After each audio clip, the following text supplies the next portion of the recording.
when people talk about the China threat, the first things that usually come to mind are, very like fighter jets, missiles, a kinetic conflict across the Taiwan Strait. Glenn, you have long warned that the real battlefield also includes not actual war, but also includes universities, research institutions, and the broader world of just like knowledge production.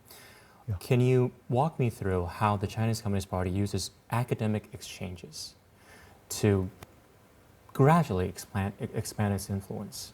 It does it in various ways. One of the ways it does it is to get access to technologies that it has not yet mastered but would like to, so that it can own entire industrial ecosystems. And we've seen this in the case of Taiwan, for example, by trying to exfiltrate technology, ideas, and data with respect to the semiconductor industry that's so important to Taiwan. And if the PRC actually monopolizes that technology, then it will use it to exact leverage over all of us, and that's an outcome that none of us want. So in the technological space, not just semiconductors, but pharma, batteries, and other areas, it's something we need to be attentive to collaborate. China's a serious economic and scientific superpower, so we should not ignore it, but we should collaborate with it wisely and with appropriate safeguards to ensure that the relationships are mutually beneficial. And there will be some areas in which they will not be mutually beneficial, and so perhaps it's not appropriate to work with them in those areas. But in civil society, it gets even more complicated. China would like to shape our information spaces. TikTok is a very easy example of that, in which censorship sort of filters out certain ideas, certain concepts, certain discourses, and privileges others that are much more congenial to PRC narratives, right? So they shape what we hear, what we learn in ways that are extremely subtle. Then there are ways in which they, as I think everyone here in Taiwan is aware, they're deeply engaged with organized crime as well, in which they affect the stability of a given society and the basic law-abiding nature of that society. The exchanges with cultural organizations, religious organizations are also areas of serious concern. Those, I think it's perfectly appropriate to have them, but to have appropriate safeguards to ensure that they're, again, depoliticized and people can express their religious preferences in ways, I think, that are genuinely religious and not political. Were those safeguards put up, in the past decade or two? Because I feel like the United States was engaging with China on the different levels, different fronts, academically, or economically, and all that. But I guess one of the hopes was that, by engaging with the CCP, with China, we would maybe just ever so slightly change their ways. Maybe we could introduce ideas of capitalism, to the Chinese, or, fairness. Right. Didn't really quite work out that way. I feel like the Chinese took advantage of Western democracy, and from the way I see it, they almost infiltrated, and it was the Chinese people like exporting their ways to like the United States. Is that what you might have observed? I think, there was a hope, and it was appropriate at the time to consider the opportunity, the possibility that China would have liberalized. It was moving in that direction for a period of time, with greater political openness, greater economic and social plurality. But then that abruptly changed. And I think holding out the hope beyond where the empirical data, the reality, diverged was no longer the right choice. So you're right, I think China and particularly Xi Jinping has exploited our openness, our tolerance, our willingness to hold that door open for them. And we were not attentive enough to the possibility that just as we hoped we might influence China, China could in fact reciprocally influence us and interfere in our open political systems. And that asymmetry is of great concern. One of here's a question I want to put to Sophie. One of the things that happened, I think, by the time we taped this show, it happened just a couple days ago. A few days before this interview on July 6th, a political commentator who writes and does interviews in Taiwan in Chinese, but he has his well, Japanese name is Akio Yaita, 石板明夫, Yeah. okay, executive director of the Indo-Pacific Strategic Think Tank. He was assaulted after giving a speech in Taichung. Our Taiwan's Mainland Affairs Council quickly responded and describing the incident as the first known case of transnational repression in Taiwan since the implementation of China's law on promoting ethnic unity and progress. Beautiful name. What was your reaction when you heard about this incident? And I guess more broadly, how should democracies understand and respond to acts of intimidation or violence that may be linked to transnational repression?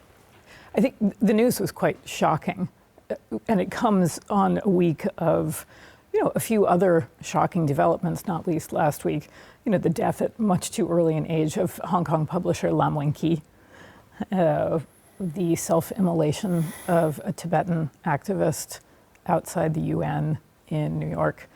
And I think if you put these three cases together, they paint a pretty stark portrait of what life can be like for people who simply want to publish books or give speeches or have, their ethnic identity and community's rights be respected in the face of Chinese government pressure.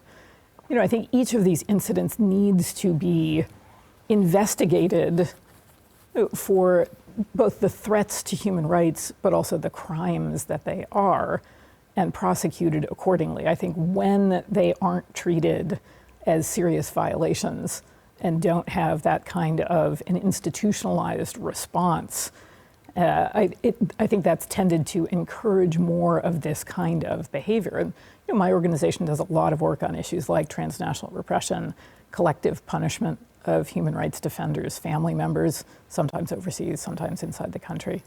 And I think the relative failure, the slowness of democratic governments to respond effectively and categorically, not just as a matter of law enforcement, but as a diplomatic matter, has really given Beijing the sense that it's okay to behave this way. Now, I don't know enough about the specifics that motivated the attack here the other day, so I'm going to reserve judgment on that. There are speculations that it may be linked to. It's absolutely possible, and I think the ethnic unity law that went into effect on July 1st, in a way, is a good example of the point that Glenn was just making about this sort of through the looking glass reality that wasn't anticipated. The ethnic unity law is almost the perfect mirror image of the Chinese government's commitments under international human rights law regarding discrimination on the basis of ethnicity. I mean, it is literally diametrically opposed. But, Beijing understands pretty clearly that the worst case scenario for violating those international standards, is a critical review in Geneva that it will prevent anybody inside the country from ever even knowing about, let alone participating in. I think that the ethnic unity law's purpose is to reinforce the idea that the Chinese government and the Chinese Communist Party are reserving to themselves the right to conflate China, Chinese, the party, the government, and to stipulate that there's really only one acceptable identity out there, be it political, be it ethnic, be it religious, and that it's going to dictate those terms in very vague ways, and it's going to criminalize any other expressions of identity. And it doesn't matter if you're standing in the mainland or here or in the US. This law also sets out the notion that Beijing will prosecute people for their expressions of identity in other countries. If I can come in behind that, I think this is why Taiwan is so important, because Taiwanese pluralism shows that there are many ways of being culturally and ethnically Chinese. I was going to ask you that. He was talking about she was talking about conflating those messages. I'm like, one of the questions. Sorry, go on first. We could spend hours. This is critical, and this is corrosive of the party's attempt to impose its own monolithic vision. And to define what it means to be Chinese and the allowable space, at which people can express their identity. Do people who don't speak Chinese understand the difference between China and Chinese? What I'm saying is, the English language fails us because we do not have the nuance to describe. Thank you. Also, Chinese political forces the government, the party, very deliberately exploit, distort, conflate it, make it ambiguous, make it... Exactly. I had for a friend political in Taiwan, purposes. it was a couple of years ago, he was an intern at the AIT, and I was an American student in Taiwan, and I was trying to explain to him, you know that Chinese, 中华 and 中国 are two different things. Right. He didn't really speak Mandarin, so it was like, I'm sorry, I'm just not getting you. I'm like, how do I get this through to you? Yeah. It's so frustrating that do people outside of Taiwan and China, from what you've, I guess, witnessed, do they know the difference? No. Or is it very fun? Yeah, I don't. So you My put answer your was no. finger on something that's really important. We have a lot of work to do to educate people in our society about those nuances, but also to educate them about the ways in which the openness of our society allows the CCP, which fundamentally is a Marxist-Leninist conspiratorial organization that has its origins in being a party cells that were trying to overthrow a government, and it's never shed that DNA into penetrating our society and taking advantage of all the freedoms that we offer people for its own purposes, to surveil dissidents, to surveil people in our societies who are trying to express the freedoms that we offer them in our societies, and to suppress their freedoms. It's a question of sovereignty, it's a question of democracy, it's a question of us being able to ensure that what happens within our academic spaces or our political spaces are, I think, consistent with our values. Yeah.